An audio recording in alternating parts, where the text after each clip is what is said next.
PKI ini bangkit sekarang. Ya, ada yang jadi gubernur, ada yang di istana, ada yang di kepolisian, ada yang di ketentaraan, ada yang mimpin pesantren.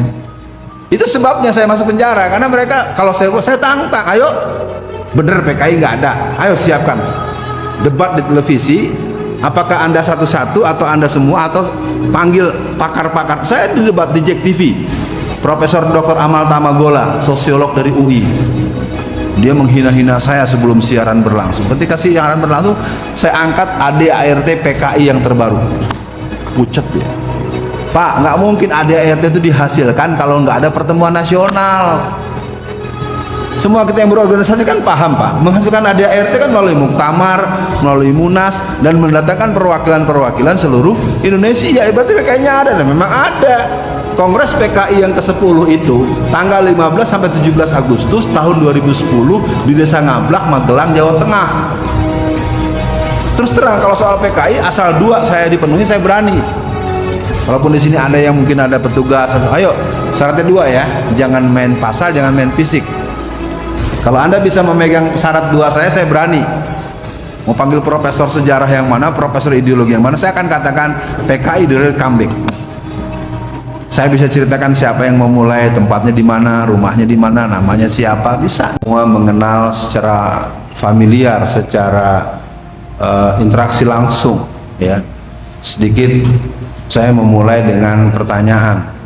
Ini hari kerja, sekarang jam 5.42, supaya tidak ada yang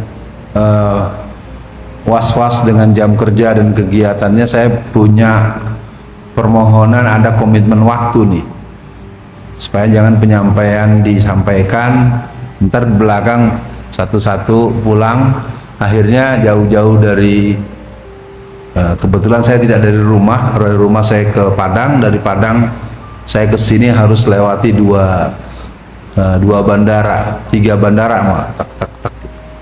Kalau sampai jam 6 cukup waktu, Pak, ya? Jam 6 ya, oke. Mudah-mudahan bisa efektif jam 6. Jam 6 pas atau jam 6 lewat? Sampai jam 6 lewat 10. Ya, berarti sepakat. Dengan demikian saya akan memulai dengan pengantar. Pertama, siapa sih yang sedang bicara ini? Kan hanya lihat di medsos, lihat di YouTube. Saya namanya Alfian, lebih dikenal dengan Alfian Tanjung. Aktif sejak tahun 1984. Jadi saya sempat menyaksikan langsung darah berceceran di Tanjung Priuk, ya. Di waktu itu saya sudah SMA kelas 2. Memang tempat dibesarkan saya itu di PII, Pelajar Islam Indonesia, ya. Dan sekarang PII hari ini agak susah melahirkan kader-kader yang berjiwa jihad. Saya tidak punya jawaban karena kehilangan jejak gitu. Yang kedua, sampai hari ini saya masih menjadi wakil ketua Komite Dakwah Khusus MUI Pusat, ya. Kan dari itu dilema buat kami yang menekuni berbagai persoalan-persoalan yang agak sensitif, agak serius dan membahayakan umat. Akhirnya kami banyak tahu, ya. Terus kapan memberitahunya gitu? Satu kesempatan sedikit saja kami buka di hadapan umat, efeknya masuk penjara, ya. Karena masuk penjara kasus saya yang pertama itu ceramah saya di Masjid Mujahidin Perak. Waktu itu saya membahas bahaya penjajahan Cina, ya. Itu 3 tahun lalu saya terangkan bagaimana gerakan Cina itu sudah terlalu jauh. Kalau Cina bisa berbuat apa saja, kita nyebut Cina aja nggak boleh. Coba nyebut Cina aja nggak boleh kita, ya. Itu diresmikan oleh Bapak SBY yang memberikan peluang Cina untuk berlebaran bebas di mana-mana. Ya juga presiden lain lagi, namanya Gus Dur. Jadi sekali lagi, Cina ini sekarang sudah siap untuk membuat Indonesia menjadi sub daripada Indo-Cina Raya. Mereka sedang membangun gubernuran yang bernama Indonesia. Persoalannya kalau ini dibahas lagi, pertama waktunya panjang, kedua tidak semuanya siap. Oke. Yang kedua, saya ini anggota Majelis Fatwa dan Pusat Kajian Dewan Dakwah Pusat. Jadi kalau dari titisan, saya ini titisan Masumi. Bintang bulan Masumi, Palu Arit PKI. Dengar ya kalimatnya ya, bintang bulan. Jangan salah paham nih, saya bukan bicara partai nih. Kalau sekarang kan bulan bintang. Tolong perhatikan kalimat saya nih. Ya, Bapak-bapak, Ibu-ibu tolong perhatikan nih. Bintang bulan Masumi, Palu Arit PKI. Nah, kebetulan saya menekuni gerakan komunisme. Agak aneh memang di negeri ini seorang yang memakari atau dianggap menekuni gerakan yang membahayakan negara dan pastinya agama justru masuk penjara. Ini kasus saya yang kedua. Kasus kedua saya ini diadukan oleh Hasto Kristianto. Saya tidak sedang kalau bahasa Betawinya sekarang giliran lo gitu ya. Enggak, saya nggak bilang begitu. Saya cuma mau cerita, Bapak misalnya punya masalah dengan saya, lapor ke polisi ya. Jamaah tolong perhatikan, saya sedang membuat ilustrasi kecil. Beliau mempersoalkan saya terhadap suatu kelakuan saya, lapor ke polisi. Ketika kasus saya yang dilaporkan beliau akan disidang, beliau ini akan menyempatkan hadir atau malah menghindar hadir? Menyempatkan atau mewajibkan? Mewajibkan dirinya karena dia ingin menjebloskan saya ke penjara. Jadi kasus saya yang kedua itu adalah Twitter saya di medsos yang berbunyi 85% PDI Perjuangan diisi oleh PKI. Tulisan saya berdasarkan wawancara seorang yang bernama Ripka Ciptaning. Ripka Ciptaning mengatakan dalam wawancara di LaTV pada tahun 2002 menyatakan bahwa PDI Perjuangan mendapatkan suara terbesar 15 juta. Bahkan di akhir wawancara dia katakan sekarang sudah sampai 20 juta. Dia sendiri yang bilang bahwa keluarga besar PKI mencoblos PDI Perjuangan, yang nyebut namanya Ripka Ciptaning. Saya secara simpel mengatakan bahwa 85% yang mendukung PDI Perjuangan namanya PKI. Kata siapa? Kata Ripka Ciptaning. Saya menyampaikan pendapat Ripka, lalu saya sampaikan sebagai orang yang menekuni gerakan PKI, malah saya yang dipenjara. Nah, itu mungkin terlalu ribet. Sekarang ini, anggaplah antum Hasto Kristianto mengadukan saya. Ketika sidang dimulai, harusnya beliau hadir nggak Pak? Nggak hadir. Dan Hasto waktu persidangan saya itu 2 kali tidak hadir. Kan hakim bingung, Anda ini maksudnya apa sih? Memperkarakan orang, mempermalukan orang, menjatuhkan nama orang, atau mau apa? Akhirnya setelah 2 kali tidak hadir, hakim berkata, untuk sidang ketiga kalau tidak hadir lagi Anda akan dijemput paksa. Oh, dulu belum jemput paksa, kelihatannya sekarang nunggu jemput paksanya. Mudah-mudahan paham ya. Oke, jadi biar jelas dulu, saya ini dibesarkan di PII, saya pengurus ya untuk beberapa pos-pos penting, termasuk di FPI saya badan ahli front bidang komunis dan ideologi. Akhirnya tidak penting saya mengurai siapa saya. Mari kita mulai masuk ke judul kita.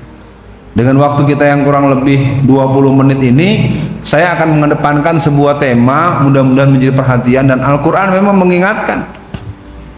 Quran mengingatkan, misalnya disebutkan yuriduna liyutfi'u nurallahi bi afwahihim wallahu mutimmu nurihi walau karihal kafirun. Itu terdapat dalam surat As-Saff ayat 8 atau 9. Atau didapat juga dalam surat At-Taubah menyebutkan tentang hal itu. Yang lain disebutkan wallazina kafaru ba'duhum awliya'u ba'd. Orang-orang kafir bekerja sama untuk menghancurkan kamu. Dalam surat Al-Anfal ayat 73. Apa yang terjadi pada kita? Ayatnya bukan buat kita, tapi kenyataannya pada kita. Tahsabuhum jami'a wa qulubuhum satta. Kau lihat mereka seolah-olah bersatu, padahal hati mereka terpecah belah. Itu ayat bukan buat umat Islam, tapi kalau menurut saya hawa-hawanya, kalau lihat gelagat-gelagatnya, lihat situasinya, tahsabuhum jami'a wa qulubuhum satta. Kau lihat mereka seolah-olah bersatu, padahal hati mereka terpecah belah. Nah, hadirin berbahagia, hari ini saya akan mengajak kita untuk mengedepankan sebuah pembahasan permasalahan umat Islam. Saya akan mengajak lu jamaah memahami sikap terhadap masalah. Karena ada orang bilang, itu bisa-bisanya Ustadz Alfian Tanjung aja. Kita lagi nggak ada masalah apa-apa kok. Negeri kita baik-baik saja kok. Tahukah para jamaah, ada beberapa para ahli sosiologi, para ahli sosiometrik, para orang-orang yang memahami tentang patologi sosial, adalah berbahaya ketika masalah sedang banyak lalu orang bilang tidak ada masalah. Karena saya sering sekali dengar gitu. Betulkah sekarang negeri kita baik-baik saja? Halo? Apakah negara kita baik-baik saja? Apakah kita punya presiden yang pintar mengelola negara? Nah, kita kan semakin terkejut-kejut. Hampir 3 tahun ini tidak hadir dalam seluruh event-event internasional yang membuat kita punya keputusan. Kalau kita bahas ke situ lagi, kena pasal lagi.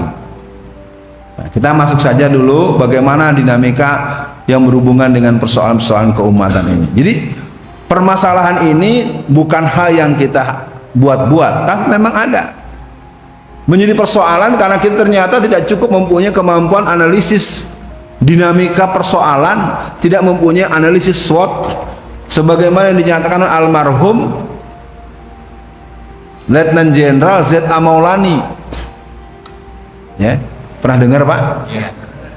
Z.A. Maulani itu seorang tentara yang oleh satu gerakan Islam itu sangat anti dengan tentara semuanya.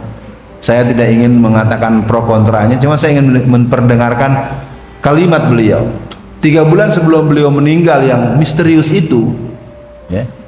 Jadi biar dipahami, saya ingin menyebutkan beberapa tokoh-tokoh kita yang meninggal atau yang mati dalam bahasa, kalau dalam bahasa agamanya mati ya Pak ya, biasa dibilang mati, tapi orang merasa itu kok kasar gitu ya. Saya ini orang Padang, saya dengar kalau ada perbincangan siapa yang mati gitu, kita yang dengar tuh kaget juga ya, kok mati sih? Mati memang mati kan, maut itu dalam Al-Quran, dalam bahasa Arab maut. Z.A. Maulani 1, Arifin Ilham 2, Pak Natsir hampir ya, kalau yang nggak tahu, Dr. Muhammad Nasir, Ketua Dewan Dakwah Pusat, tokoh masyumi pada zamannya, itu hari Jumat menjelang beliau meninggal, ketika yang menjaga beliau sedang sholat Jumat itu kosong Pak, tempat beliau ini. Ada orang yang sedang memaksakan untuk menyebut-nyebut nama Yesus di telinga Bapak Dr. Muhammad Nasir. Ini catatan buat semua jamaah.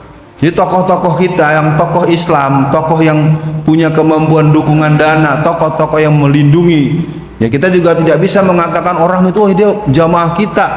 Mungkin bukan jamaah kita, tapi dia melindungi pergerakan kita, dia membantu. Ya, dan saya amati hampir semua ya di negeri ini sayangnya. Nah, apa yang saya katakan, apa kata Letnan Jenderal Z.A. Maulani, gerakan Islam, gerakan dakwah secara umum tidak memiliki analisis SWOT. Mungkin kalau manajemen produksi bisa begitu. Beliau menyebut analisis SWOT intelijen dakwah. Akibatnya teman dimusuhi, musuh ditemani. Paham sampai di sini? Biar kita nih enak nih. Ustadz ceramahnya di mana? Al-Ikhwan. Oh, Al-Ikhwan itu masjid. Bu, ini masjid umat, masjid perjuangan. Jangan kita sendiri yang memberikan identitas stereotip yang nggak bagus. Semua masjid harus sama. Masjid harus mengajak orang takut kepada Allah. Wa man ahsanu qaulan mimman da'a ilallahi wa amila shalihan wa qala innani minal muslimin. May yakhsha illallah, takut hanya kepada Allah. Semua masjid. Tapi ternyata tidak bisa semua ya. Boleh jadi nanti kalau ceramah di mana penceramahnya Ustadz Alfian Tanjung, panitnya bilang jangan dulu deh. Masalahnya apa? Saya narasumber negara Pak. Makanya kalau bagi jamaah yang mau paham, saya ini sendiri lagi bertanya sampai sekarang masih bingung. Saya narasumber di Angkatan Darat selama 20 tahun resmi. Dari pertemuan di tingkat Koramil, Kodim, Korem, Kodam, sampai Mabes Angkatan Darat, sampai kegiatan di Cilangkap, dari pertemuan umum, pertemuan terbatas, pertemuan rahasia, pertemuan super rahasia. Kalau bahas komunis pasti manggil saya. Tapi ketika saya di penjara, satu pun tidak ada wala salam, wala kalam, wala khabar, wala khawla, wala quwata illa billah. Saya nggak ngerti. Saya tidak sedang mengeluh, sedang bertanya-tanya aja. Seorang yang menekuni sebuah penyakit, kalau saya kan dianggap pakar PKI, anak saya nggak paham, di rumah saya kan banyak buku-buku tentang komunis. Abi ini Ustadz PKI ya. Anak saya bilangnya Ustadz PKI, mungkin karena saya satu sisi orang panggil Ustadz, satu sisi bahasan saya diantaranya soal komunisme. Baik, masalah kita yang pertama, mohon izin. Yang pertama adalah dinamika internal. Kita harus pahami betul, internal kita ini saya tidak bisa bicara banyak. Ternyata di internal kita ada persoalan-persoalan yang mungkin kalau dirinci bisa banyak. Satu diantaranya adalah reproduksi kader. Ya, ini imam. Ya, imamnya bacaannya bagus. Apakah imam kita rumahnya dekat masjid ini? Apakah anak dari tokoh pengurus masjid? Jangan-jangan impor. Bacanya bagus memang, hafal ayatnya, kita nggak nyoal. Mesti kan imamnya anak bapak gitu. Jadi kita suka membanggakan imamnya hafal Quran. Anak lo? Nah, ini bahasa Betawinya gitu. Anak kamu sendiri yang hafal Quran berapa orang? Jadi yang dibangga-banggakan imamnya hafal Quran. Anaknya sendiri? Anak bapak? Anak bapak? Anak ibu? Ini satu situasi. Nah, saya sering, pokoknya di negeri ini kalau ada 10 orang aja seperti Ustadz Alfian negeri. Nah sekarang bapak punya anak 5, 5-5-nya nggak ada yang boleh aktif. Karena di masyarakat itu kalau orang ketemu dengan orang dia kan bilang, aduh alhamdulillah pak, anak saya sudah wisuda, udah selesai S3-nya. Itu umum. Ntar bulan ke depan atau 6 bulan ke depan ketemu lagi, alhamdulillah anak saya sudah kerja, gajinya 61 juta sebulan. Jadi cuma 2, anak saya sudah selesai kuliah, anak saya sudah kerja, sudah. Bahwa nanti bangga dengan Habib Rizik, dengan Ustadz Rahmat Baikuni, dengan Ustadz Zulkifli Muhammad Ali dan atau Alfian Tan segala macam, itu bangga. Lalu anak kita yang dicetak seperti para pejuang-pejuang itu ada di mana? Punya anak 5, yang satu dokter, yang satu ingin jadi polisi, yang satu jadi tentara, jadi pengusaha, yang satu lagi jadi apalah, jadi PNS, ASN. Lalu yang jadi pejuang, saya ingin katakan masalah kita yang pertama adalah reproduksi kader-kader umat. Mereka mungkin tidak harus spesialis, tapi mungkin harus ada dalam idealisme mereka. Nah ini mudah-mudahan jadi perhatian, karena kalau kita bahas terus banyak sekali. Satu itu. Yang kedua faktor kepemimpinan. Kepemimpinan Islam ini masih sangat sekuler. Masih ada yang bilang kalau bicara politik jangan di masjid. Yang tidak boleh di masjid itu kampanye, pilih Alfian Tanjung nggak boleh, pilih partai saya jangan, tapi membicarakan bagaimana rencana jahat kelompok Cina harus diurai, bagaimana gerakan Kristen dengan 5 satuannya yang namanya Brigade Yesus, Laskar Kristus, Laskar Bunda Maria, pasukan Kelawar Hitam, pasukan Super Ninja, pasukan Paulus. Nah sekarang kena kan, kemarin di Sulawesi Utara cuman kaget-kaget saja lihat di medsos ya? Karena kita nggak punya siap. Kalau menurut saya itu pembahasannya sederhana. Kalau kita punya kondisi yang tersiapkan, ada yang begitu, selesaikan dulu ya. Jadi yang lain jadi nggak semena-mena seperti kasus di Sentul. Bulan saya dengar langsung dari Dewan Suronya di sana, ada perempuan teriak-teriak nyari suaminya mau kawin lagi, masuk ke masjid bawa-bawa anjing, dibilang nggak ada di sini, nggak ada pernikahan. Akhirnya anjing dimasukkan, kemudian apa? Dia teriak-teriak, akhirnya dia bertengkar dengan pengurus masjid, akhirnya pengurus masjid yang ditangkap polisi. Ya, saya ingin katakan apa? Dan kemudian anjingnya mati. Ketika anjingnya mati, polisi minta otopsi sama visum et repertum. Anjing mati minta visum, 700 orang petugas KPPS mati, kita nggak boleh tahu apa-apa. Ya, saya ingin katakan, saya sebagai yang menekuni gerakan komunisme, cara seperti ini adalah cara-cara negara komunis. Ya, bayangkan, saya coba tanya di mana daerah saya berceramah, bapak-bapak yang tahu kasih tahu saya sini. Dari 700 orang yang mati itu mesti ada dari sini kan? Saya tanya bapak, penyebabnya apa? Nggak tahu, karena semuanya dikunci. Kalau nanti keluarganya diancam oleh polisi. Udah, negara ini negara NKRI, tahu negara NKRI? Apa kepanjangannya dek? Sabar Pak, kita tanya yang mudahan dikit. Dek, NKRI, ya udah ini antum. Apa NKRI?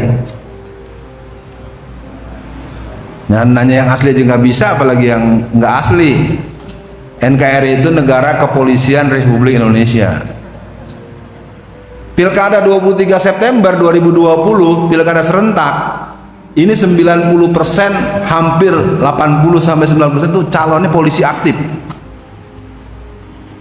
Anda jangan menganggap Ustadz jangan ngomong politik. Saya bukan ngomong politik, saya ngomong komunis. Di semua negara ketika terjadi politisasi, maka komunis sedang bangkit. Anda bayangkan nggak, dikit lagi kan pilkada nih, dan kita banyak nggak peduli, bukan urusan kita karena nggak nyalon nggak apa. Iya memang bukan urusan bapak, tapi kalau mereka udah punya keputusan, bapak yang jadi urusan. Sekarang ini pilkada serentak terakhir. Ini saya mohon maaf nih bapak-bapak, saya ingin bicara dalam politik strategis, bukan politik praktis. Kalau dalam pilkada yang jumlahnya 197 calon wali kota dan bupati serta sekitar 7 gubernur ini kita tidak peduli sama sekali, dan lalu jadi polisi jadi gubernur, polisi jadi bupati, jadi wali kota, ditambah lagi dengan ketua BNN, tambah lagi dengan pimpinan Pindad, tambah lagi dengan BNPT, tambah lagi dengan bea cukai, tambah lagi dengan menteri dalam negeri, tambah. Anda bayangkan nggak, di negara sedang mengurus, nanti tahun 2024 akan berkibar partai berlambang palu arit.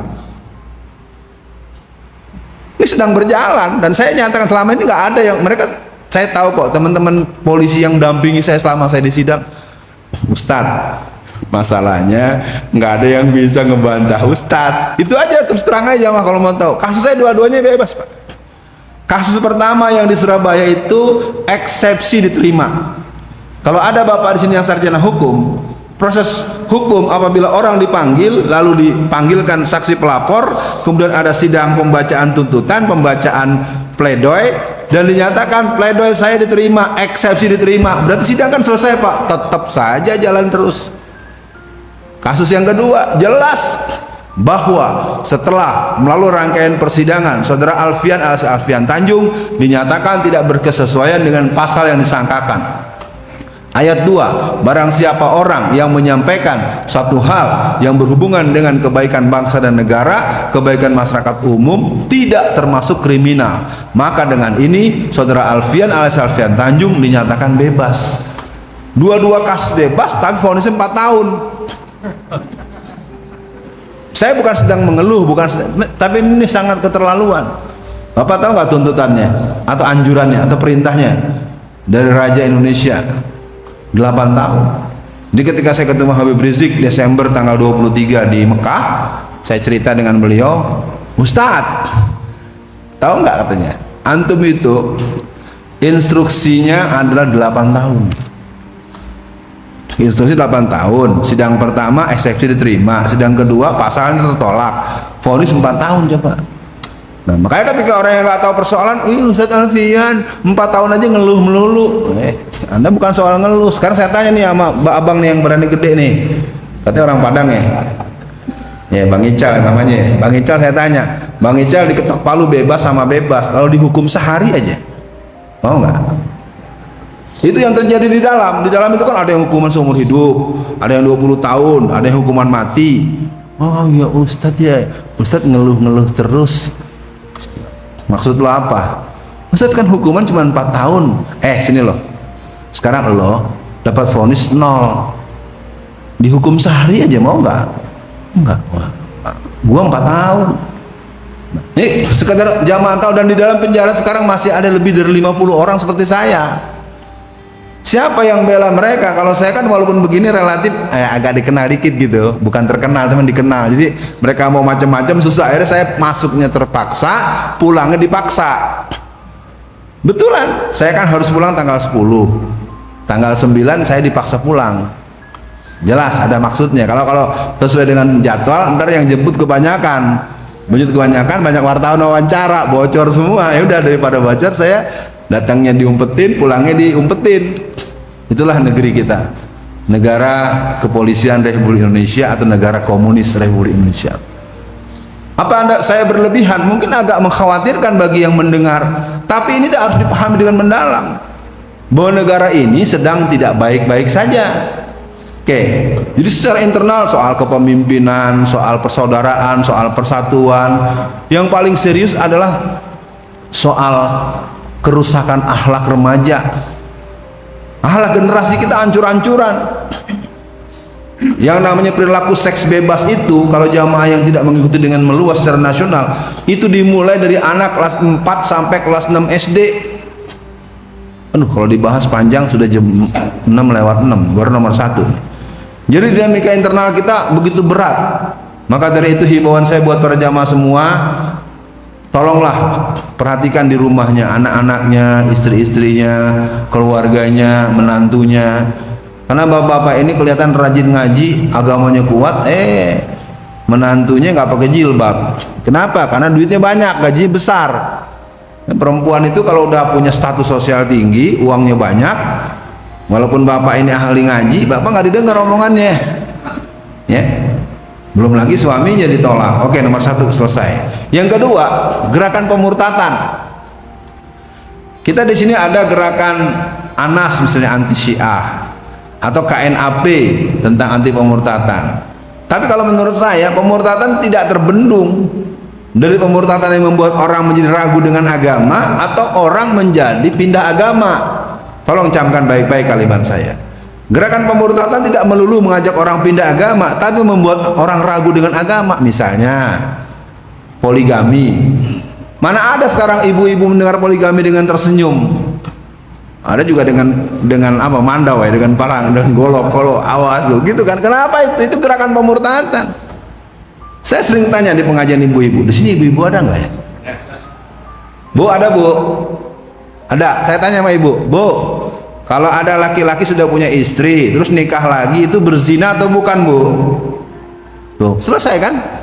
Tapi nggak bisa dipelaksanaan, nggak bisa. Coba-coba bapak, diusir nanti. Iya, karena memang persoalan pemurtatan ini al-harakatul irtidad. Gerakan pemurtatan itu yang paling serius memang orang beralih agama.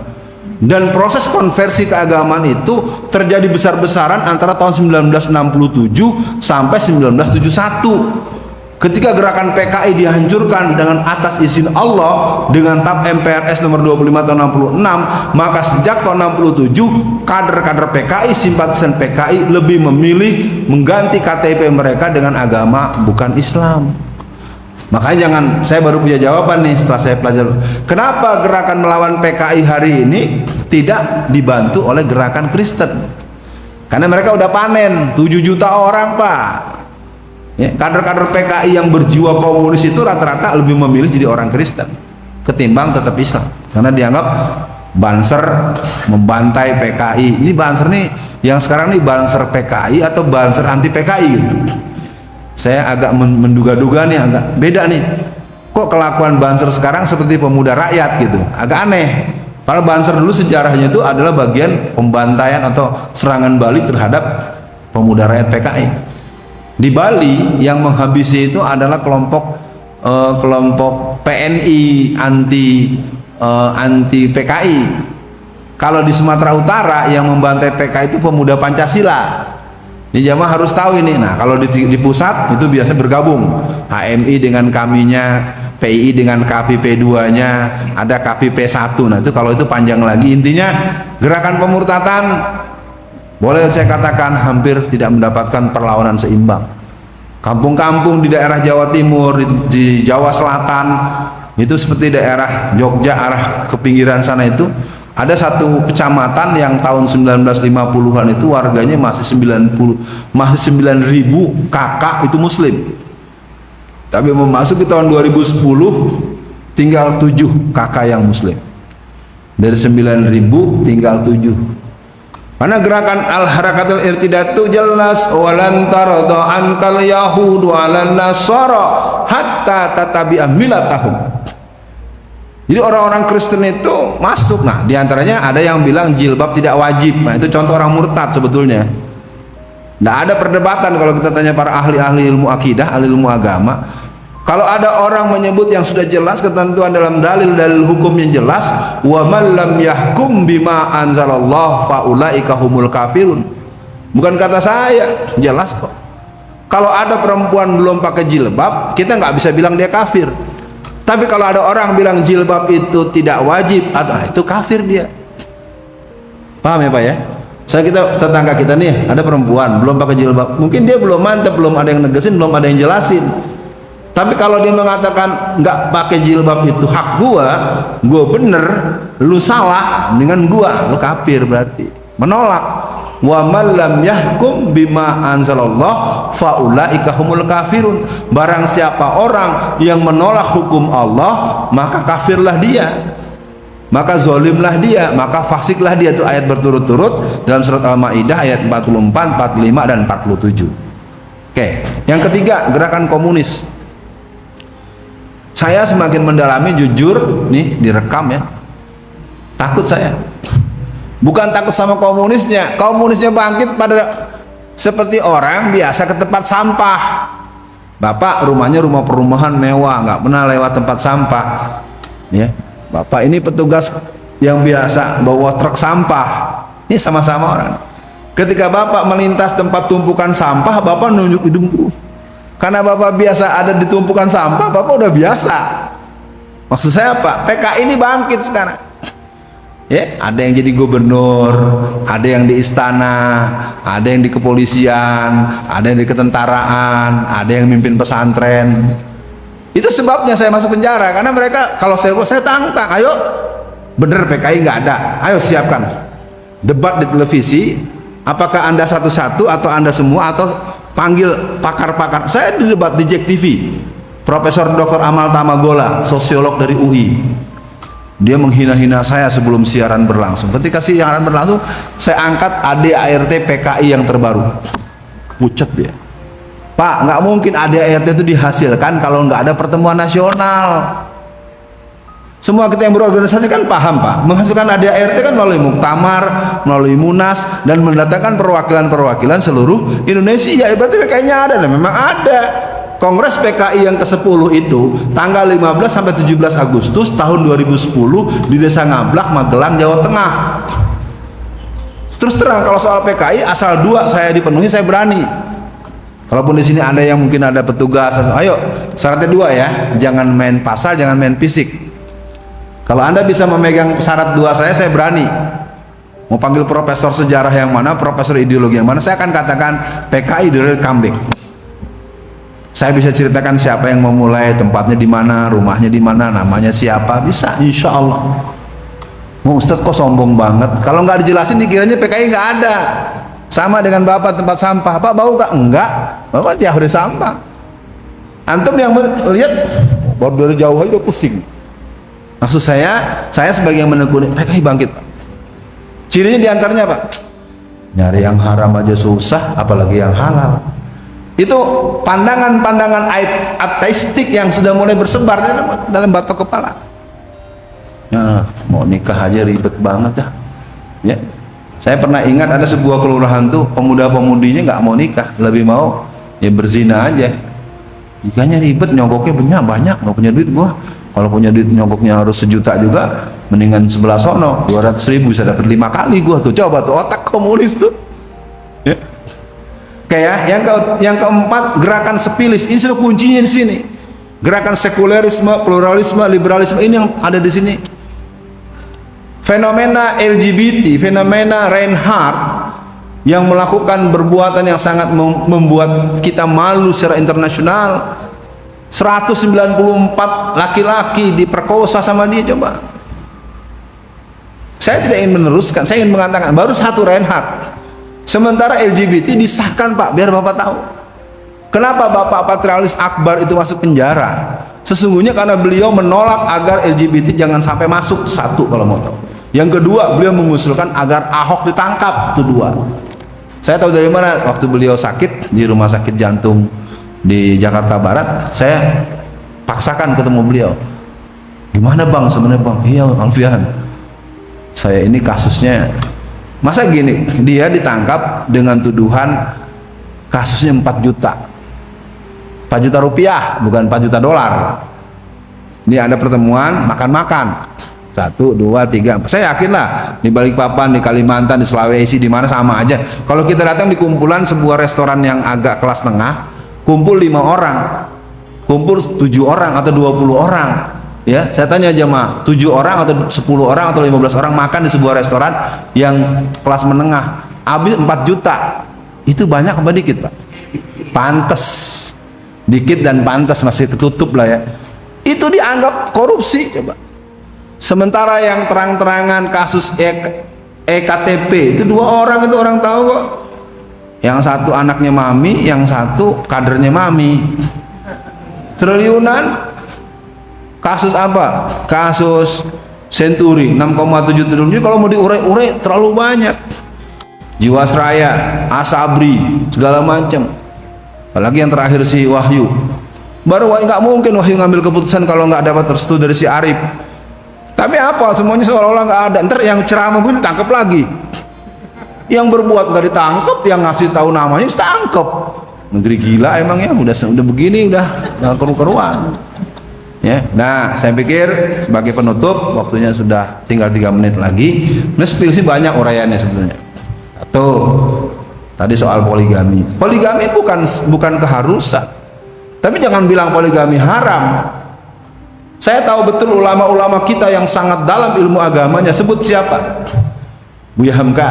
Sebut siapa? Dr. Natsir. Sebut banyak ulama-ulama kita yang hafal.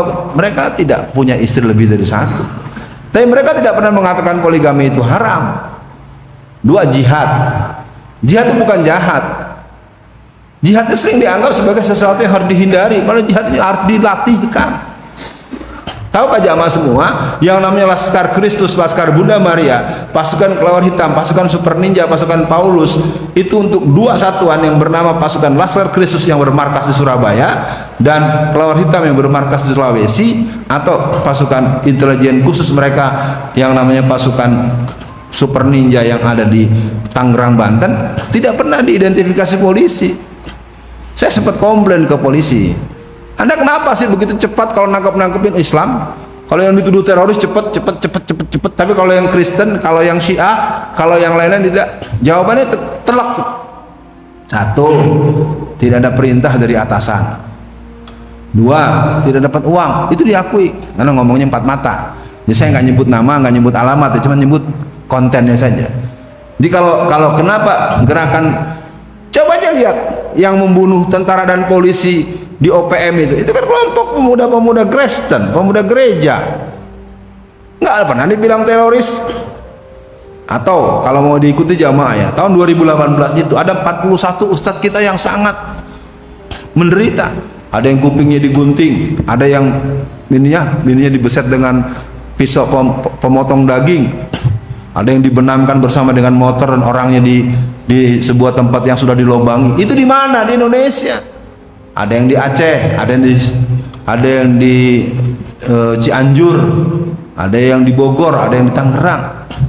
Semuanya nanti akan bilang apa? Oh, yang berbuat orang gila. Selesai. Yang jelas-jelas berbuat gila katanya orangnya. Nah, sekali lagi buat hadirin, saya pikir waktunya sebagai penegasan. Yang kelima adalah gerakan sesat. Sekarang banyak raja-raja. Wah, semuanya lebih hebat dari PBB. PBB aja nggak hebat, apalagi dia gitu ya. Ya, kalau yang nggak tahu PBB ya, tahu PBB kan? Apa bang PBB? Nah iya, ente keliru. PBB itu Perserikatan Bangsat-Bangsat. Ustaz kok ngomongnya kasar sih? Kita ambil lihat, setiap ada kasus pertempuran antara kelompok Islam dengan kelompok bukan Islam, kalau sudah ada situasi keteter melawan pasukan jihad, maka akan muncul pasukan perdamaian. Jamaah kalau nggak ngerti politik internasional, tanya sama temen yang dari HI atau dosen hubungan internasional yang jiwa Islamnya dan jiwa dakwahnya ada, pasti dia akan bisa nangis dan nerangin. Pasukan perdamaian itu hanya diturunkan kalau pasukan Zionis kalah. Kalau kita dihabisin terus nggak pernah ada. Lihat contoh di Israel, di Palestina, nggak ada pasukan perdamaian. Tapi ketika di Bosnia Herzegovina, ya saya nggak sebut nama deh, ada 1 orang bertanggung jawab atas mati 8.000 orang Muslim di sana. Di pasukan perdamaian itu kalau udah keteter, kita baik-baik aja ya, gitu. Tapi kalau dia udah menang, ya ini kadang-kadang kita nggak memahami yang namanya PBB ini adalah program The New World Order. The New World Order ini adalah titisan dari kelompok-kelompok Yahudi. kelompok Yahudi, Freemason, Illuminati, Bavarian, nanti diantara benih-benihnya namanya PKI komunisme. Saya ngerti, bukan saya nggak tahu, cuman membahas yang satu ini hitungan minggu bulan akan dibunuh. Iya, memang Pak Z. Maulani meninggalnya karena apa? Saya nggak perlu mengurai secara detail. Ini terus terang saja. Jadi orang-orang, beliau pentolan betul. Saya 6 jam diskusi luar biasa. Dan Allah kasih dia punya kemampuan membangun relasi, dan memang andalan kita pulang. Karena 212 kemarin reuni itu, kalau jamaah yang nggak tahu persis itu yang hadir masih di atas 5 juta orang. Tapi mana ada beritanya? Dan yang hadir bukan FPI saja. Saya tahu kok yang hadir itu dari ujung Aceh sampai Maluku. Muhammadiyah itu hadir 100%. Tahu saya, karena saya kan angkatan muda Muhammadiyah. Teman ketemu. NU, yang kelompok-kelompok NU garis lurus itu hadir semua. Pesantren Sidogiri, pesantren Lirboyo, datang itu. Jadi jangan dikira itu punya FPI, bukan, itu punya umat Islam. 212 itu milik umat Islam.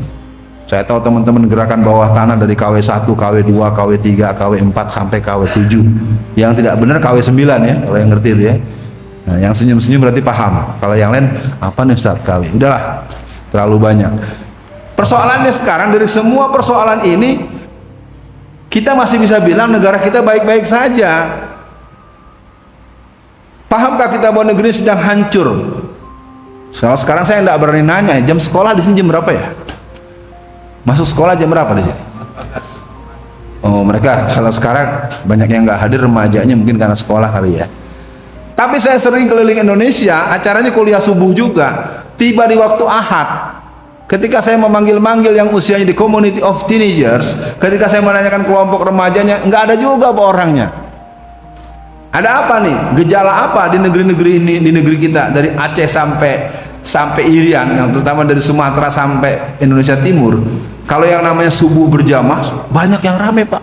Ada yang sampai 10.000, ada yang sampai, wah, katakanlah beludak. Tapi saya suka mulai, mana ya yang usianya 17 tahunan, hampir nggak ada yang acung tangan. Padahal hari Ahad. Saya mohon tanya, mohon izin Bapak semua di sini, di sekolah mana di Pulau Kalimantan ini yang hari Ahad, sekolah negeri ya, sekolah umum, kita yang umum dulu aja. Kalau pesantren kan kebijakan internal. Di sekolah swasta umum, sekolah negeri, dan sekolah-sekolah umum yang hari Ahad itu ada masuk belajar. Nah sekarang ketika ada pengajian seperti begini pun yang hadir tidak ada juga remajanya. Kemana nak bertanyanya? Saya bukan sedang marah, cuma mau bertanya, nanyanya kemana tuh ya? Akhirnya generasi muda tidak tahu persoalan. Maka jangan heran ketika ada rekrutmen di Akabri, di AMN, anak yang tamat SMA itu mau muji-muji PKI. Kan semua tahu kan? Nah ini jangan dianggap remeh. Keadaan tidak baik-baik saja. Waktu kita sudah lewat 4 menit, saya tidak berani terlalu jauh. Insya Allah saya masih ada 3-4 titik lagi. Untuk hari ini memang lebih bersifat assalamualaikum ya, ketok pintu. Mudah-mudahan kita bisa. Dan kepada para jamaah, saya mohon maaf kalau ada kata-kata yang kurang berkenan. Kalau ada kemungkinan kita bisa bicara lebih lanjut, mungkin bagi yang sempat dan tidak usah pakai pengeras suara keluar-luar, kita yang di sini saja mungkin setengah jam, sejam, saya sanggup, dengan catatan dipastikan yang melingkar bersama kita bukan orang yang berganti seragam ya, seragamnya beneran gitu. Kalau FPI beneran gitu ya, yang pakai topi Taliban beneran gitu ya. Jangan topi Taliban jidatnya hitam, jenggotnya panjang, tapi laporannya lapor, izin laporan. Hari ini di Masjid Al-Ikhwan telah terjadi pengajian dihadiri oleh kurang lebih 200 orang, penceramahnya Alfian Tanjung. Gitu biasa gitu ya, laporan selesai. Saya 5 tahun di Satintel Polres Tangerang. Makanya agak aneh saya masuk penjara tuh di kepolisian. Saya 5 tahun, di Angkatan Darat lebih dari 20 tahun. Memang saya bukan aparat, bukan polisi, bukan tentara, tapi saya memang bergabung penuh. Jadi saya tahu kalau ini memang kerjanya menjebloskan orang, menjebak anak orang, membuat orang masuk penjara. Masalah kecil pun masuk penjara ini karena ada duitnya dan naik pangkat. Ini kelompok coklat ini. Kalau kelompok hijau sekarang lagi nangis darah. Ya, mereka banyak ngeluh, nggak punya uang, susah. Tapi jangan lupa dulu mereka juga jahat sama umat Islam. Ya, kita nggak boleh lupa dengan sejarah, tapi bukan dendam. Sekian dulu, mohon maaf. Assalamualaikum warahmatullahi wabarakatuh.